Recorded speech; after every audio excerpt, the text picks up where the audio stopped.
and current events and talk a little bit about movies and the Latin experience with Emmanuel. And so, Emmanuel, tell me and Dan and IQ here a little bit about your background and a little bit about movies that you're putting together. Yes, definitely. Thank you once again, Jiggy, for having me on the show. Yes, Hey, what's up, yes. Dan? Hey, how's it Hey, going? good, thank you. Hey, yeah, so Blasia LA is a project that I started working on when I was in college. Basically, as soon as I finished writing the script, I took an academic leave, came back here to the city of LA, and just went out to pursue my dreams of uh, establishing my career as a filmmaker in this Hollywood industry. And we're just getting the ball started here. So, yeah. So, tell me and Dan a little bit about Blase LA and kind of what you're doing with this film because this is an interesting experience. Kind of give us more Yes. details on this, my friend. Yes, thank you for that. Yeah, so Blase LA is it's a time capsule that I've written. It's basically not only a love letter to the city, but it's just something that I want to immerse the whole world in. I feel like everybody from all parts of the world flock over here to come to LA to live the lavish lifestyle and to be a part of the Hollywood glitz and glam. Um, and that's just something that I want to showcase in the film.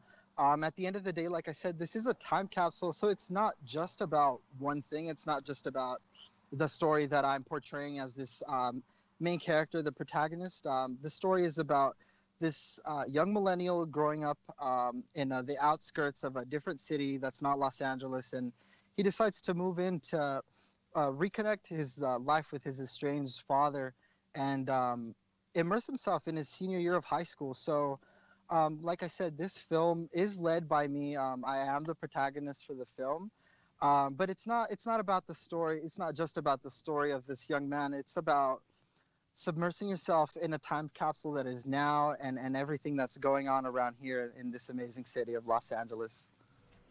So, Dan, jump in there. I know you've probably got some questions here for Emmanuel.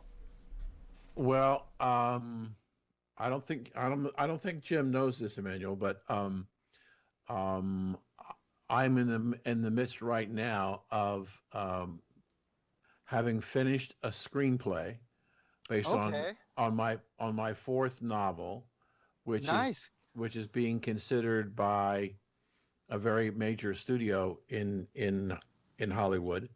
And it appears to me, I don't know, is this what you're doing? Is it a feature or a documentary or what is it?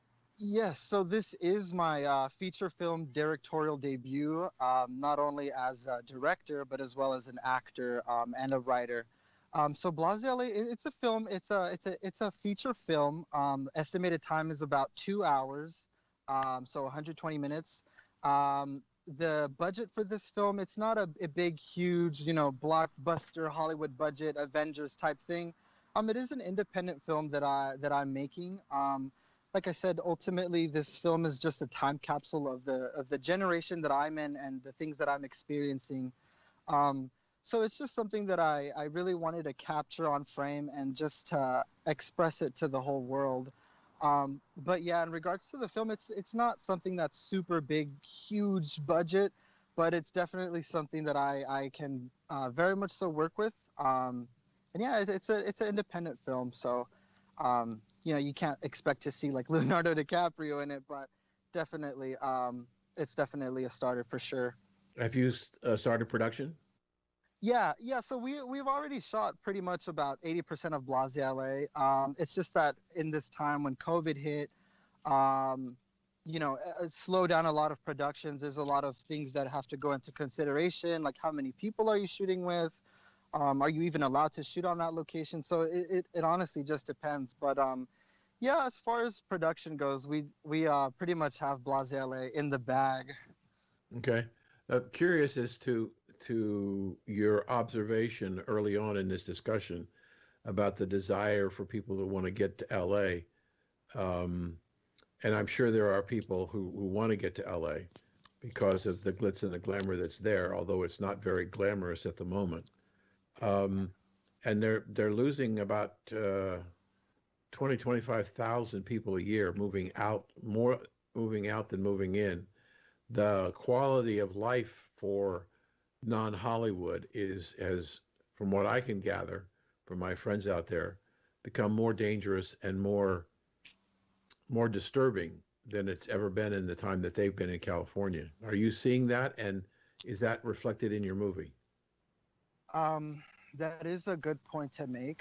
Um, when I wrote Blase LA, like I said, I was in my freshman college dorm, just sitting there, just reliving the moments that I had in high school, and just going through all my life experiences. And I know right now with COVID and everything that's going on, there have been some tragedies.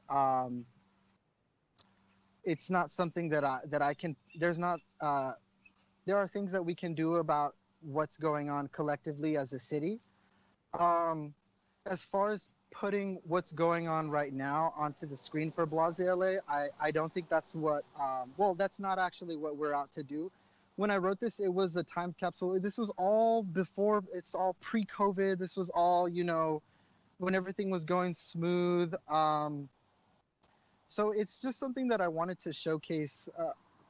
For example, right now, how there's young teenagers, young adults that are in the Hollywood industry that have pretty much got in there through their own talent and success of the internet, and that's sort of more so of the angle for Blase LA here. It's about showcasing the now, obviously before pre-COVID. I'm just gonna drop a name here. Billie Eilish is one of the people that is a big inspiration for Blase LA.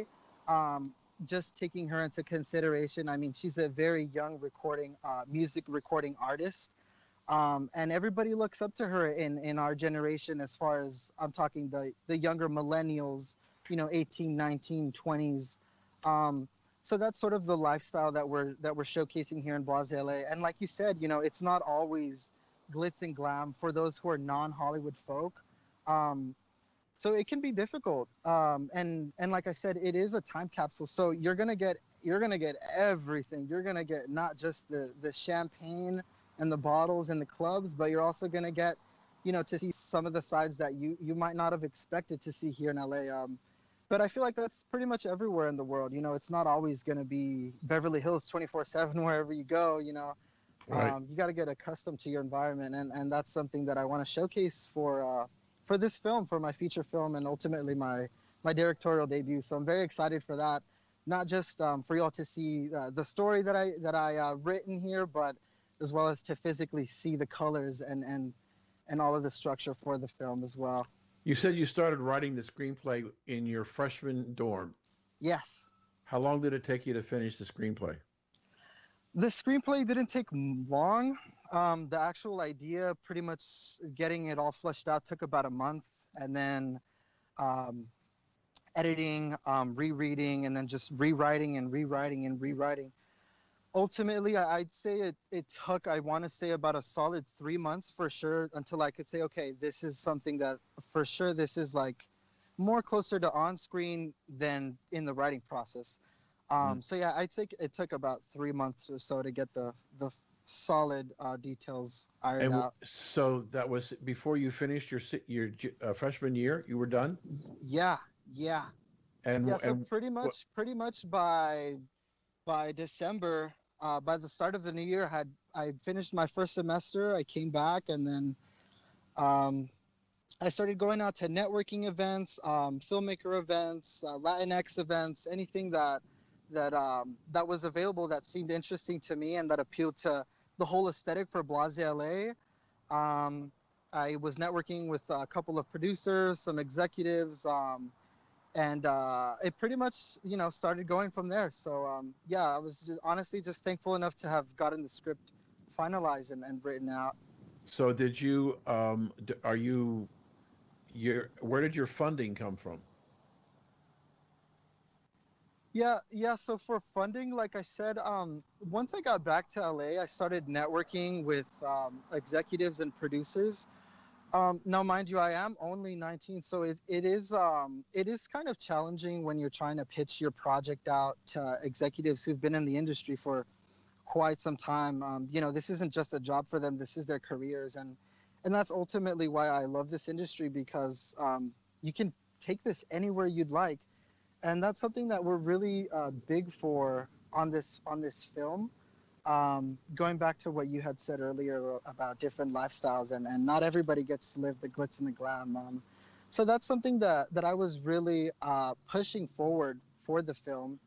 Um, and then once I started talking and pitching my project to producers and executives, they were very intrigued on just the passion and the energy that I was bringing to these meetings, and they really just sat down, we talked it out, and ultimately they really just trusted me and trusted in the vision, most importantly, because like I said, it's not this isn't just a film about this teenager coming to the city of Los Angeles.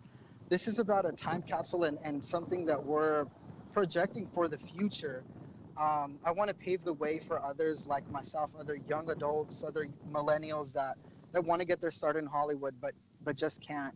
Um, so that's something that we're really pushing forward for the film, is going after what you want, and never taking no for an answer. Because at the end of the day, you're going to be the one that's on that vacation rather than your buddy. So, yeah, I mean, for Blasia LA, it was really just about the passion and the trust that these producers had in me. So, So yeah, you say you're 19 now? yeah, So yes. are you still in school or have you dropped out of school? No, so I took an academic leave. I do plan on graduating. Obviously, not right now with COVID and everything that's going on, but yeah, sometime maybe in the near future. Once we're all done with Blase LA, I mean, I can't really guarantee that. Like I said, this industry and um, this amazing Hollywood city of Hollywood, it can really open a lot of doors for you. And like I said, that's just something that we really want to pave the way.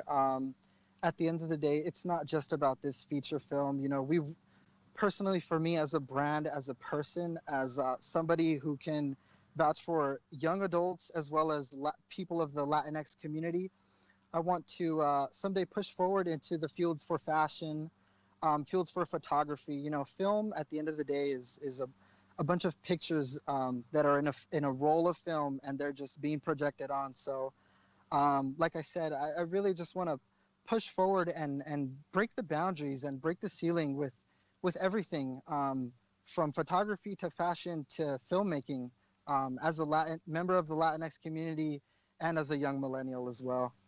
Do you have you thought about your next project?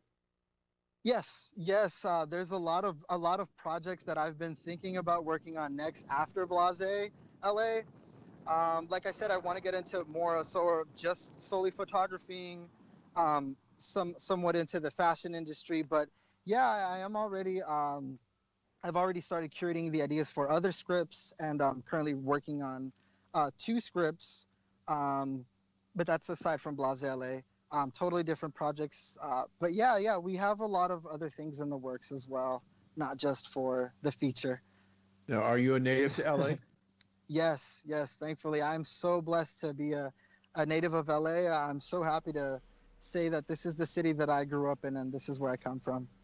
Some people would look at you and say, at 19 years of age, you've written your first screenplay, and now you're going into production for your uh, first movie. That's quite an accomplishment at 19.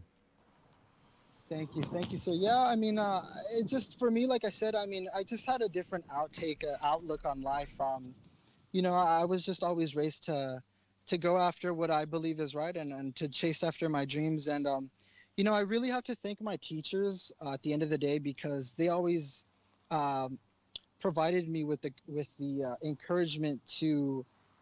There was this quote that they would always say. It's if you love what you do, you never work a day in your life. Right. And so, I thank my producers and I thank my teachers most importantly, because they're the ones that really pushed me. They really pushed me to take on art as a viable career. I was always doing art even as a kid, whether I was painting or taking pictures with a disposable Kodak camera. I mean, that's pretty much how I got my start. And if it wasn't for them, like I said, I wouldn't be here. So I'm just happy that they pushed me into that that option, that environment for art. And I'm just happy because I get to do what I love for every single day of my life, and I'm just blessed to be a part of this all, and this community and this industry as well. What does your family think about having a filmmaker as a son? They love it. They're just like, oh well, let's go, lights, camera, action, let's go. So how big is your cast going to be? The cast is an ensemble cast. It's not really specifically to just the main character. This is an ensemble cast. I'm very excited for it because, like I said, this is a capsule timepiece. So I'm very excited for everybody not only to see the actors deliver the goods, but as well as just seeing these pictures on screen. I'm very excited just for the world to see these flashing lights and pictures. What is the time frame of your movie? Yeah, time frame for Blasia LA for this feature, it's expected to be about 2 hours, so No, 120 not the running minutes. time. What's the time period? Yeah, We your don't have a time period. yet, but yeah, like I said, it's about 2 hours or so. No, that's not what, I'm sorry. What Dan's trying to get figured out is the time period. Is it the 80s, the 90s, current? Yes, that type of sir. thing, Emmanuel. Gotcha. Thank you. Yeah, so the time period is in the now. Like I said, it all takes place in the pre-COVID 2019. It would have been 2019, 2020. Okay.